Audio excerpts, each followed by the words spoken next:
Welcome, tribesmen, to the Rise of Tribes tutorial.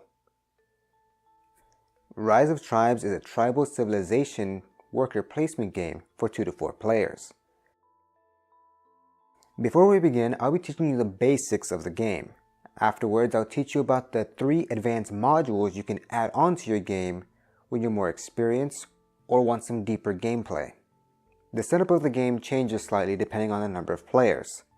You will need to take a number of basic lake, forest, and mountain tiles equal to the number of players plus 1. I'm going to set up for 3 players.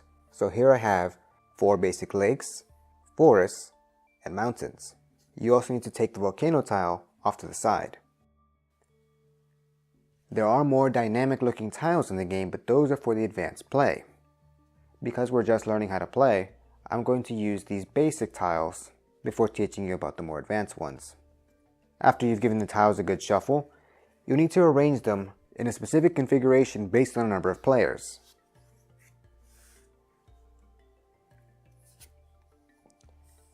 The configuration will always be the same based on the number of players, but the placement of the tiles will be random.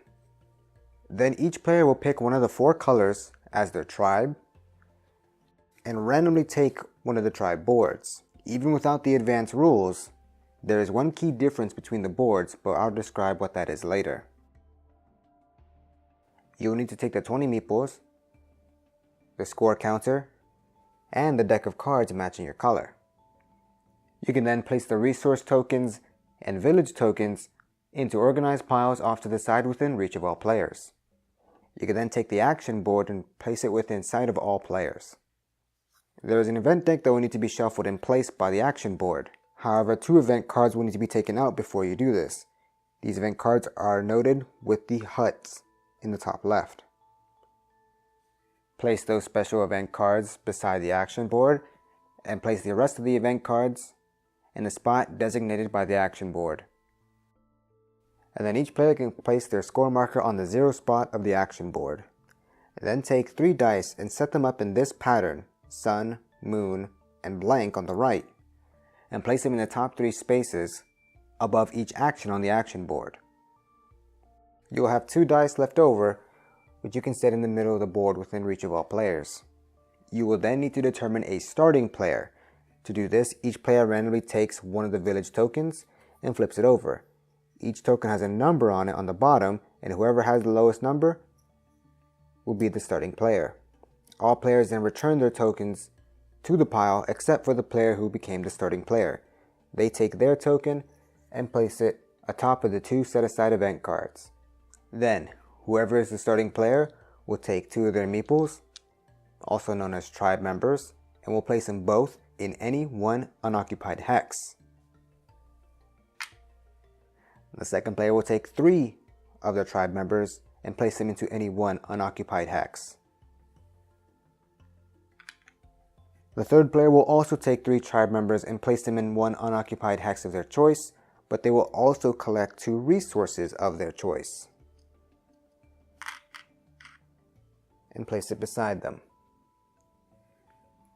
And the fourth player will take 3 tribe members spread across 2 unoccupied adjacent hexes and also collect 2 resources of their choice. Each player can take their gold deck, shuffle it, and place it in the spot below their tribe board. If we were playing with only 2 players, both players would remove the pottery advancement from their deck, or ignore it when it would be drawn. Your tribe board has a handy reference of the different phases within a single turn. The first thing that would happen on your turn is that you would score villages. Because the game has just started, there are no villages on the board, so we'll skip that part for now. Step 2 is that you would roll dice. This is when you roll the 2 dice that have been left over from the beginning of the game. If you rolled any doubles of any kind, 2 moons, 2 blanks, or 2 suns, you would trigger an event. When this happens, you would first look at any events that are currently in place to see if they have any effects that trigger when you roll doubles. If there are, you resolve them. After you've done so, then you would take the top card of the event deck and resolve it. These may have effects that are resolved immediately or that persist over time. They may even include bonuses that each player may purchase and keep for themselves. There's a section in the back of the rulebook that goes into detail about each event. After you roll your dice, you then take actions by picking one of your dice and allocating it to one of the 4 actions. The 4 actions we have here are grow, move, gather, and lead. Whenever you select an action to perform, you take one of the dice that you've rolled and place it onto the track here so that all the dice shift over one space, leaving the one on the far right to be pushed down to the bottom. After doing this, you then resolve the action, but you look at what symbols now exist on this top row. Normally, when you take the grow action, you would take 3 meeples from your supply and spread them amongst one or more tiles that you already have meeples on.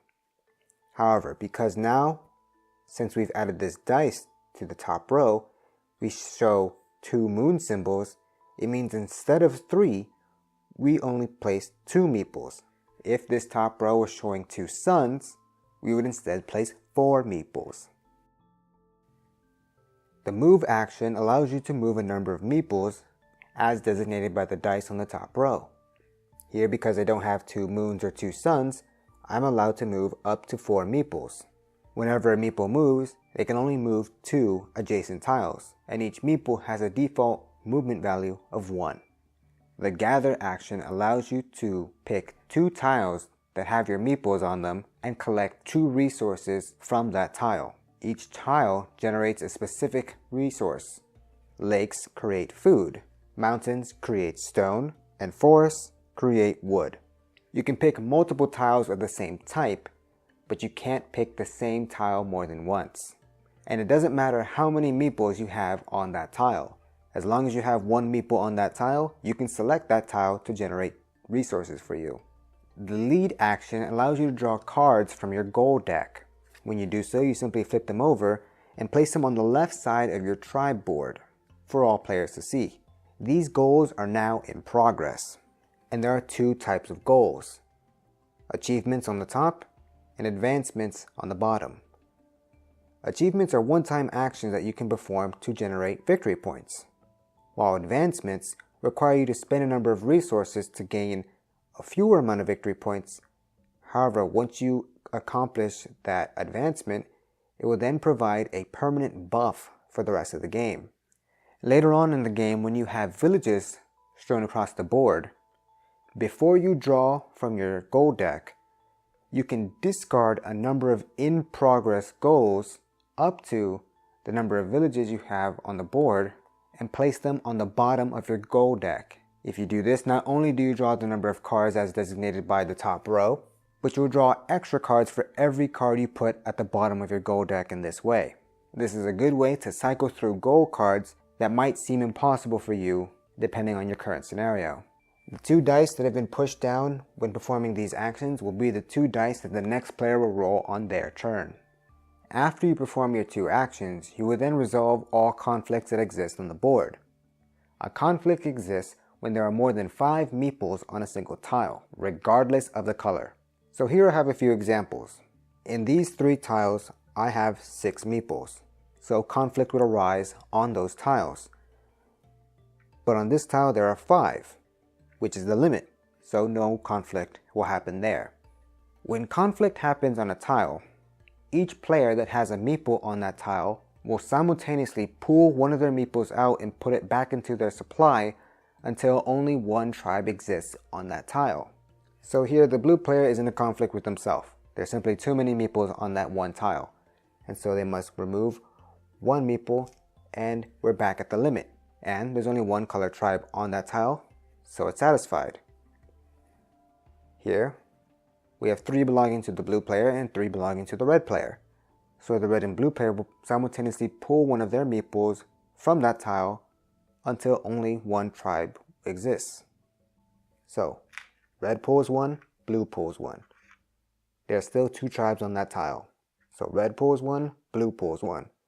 Red pulls 1, blue pulls 1.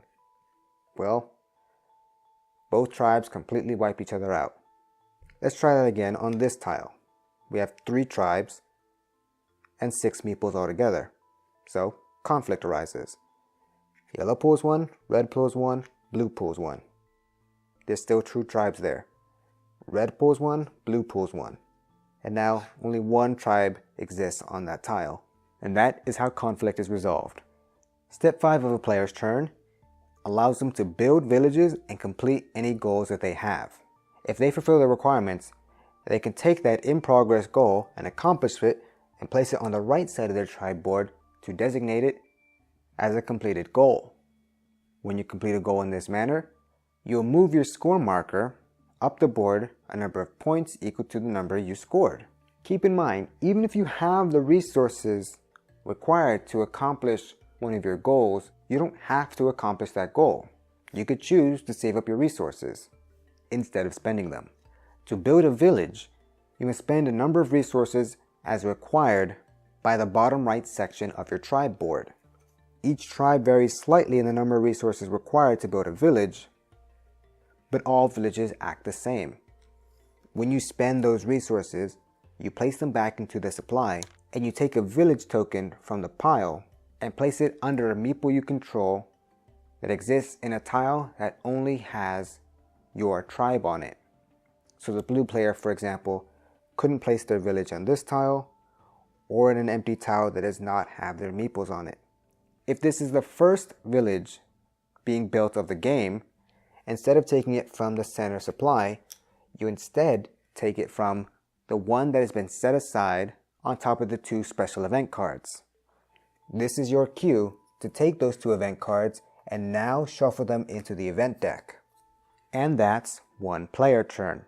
The next player will then take the 2 dice that have been set aside on the action board and begin their turn following the same steps. So now that we have a village on the board and know how to build them, we can understand how score villages works.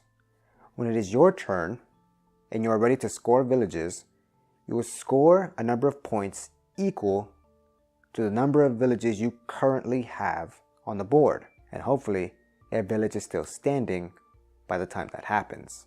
Because when you resolve conflicts on tiles with villages, that village will be destroyed if the meeple that is on top of it is pulled as a result of the combat.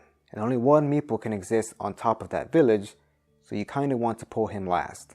The game ends as soon as one player reaches 15 victory points. And that's it. There's no final round, there's no one more chance. It's 15 and done. This game is deceptively cutthroat, and you will need to actively disrupt the other players in order to win. If it so happens that a player has all of their meeples removed from the board, they aren't removed from the game.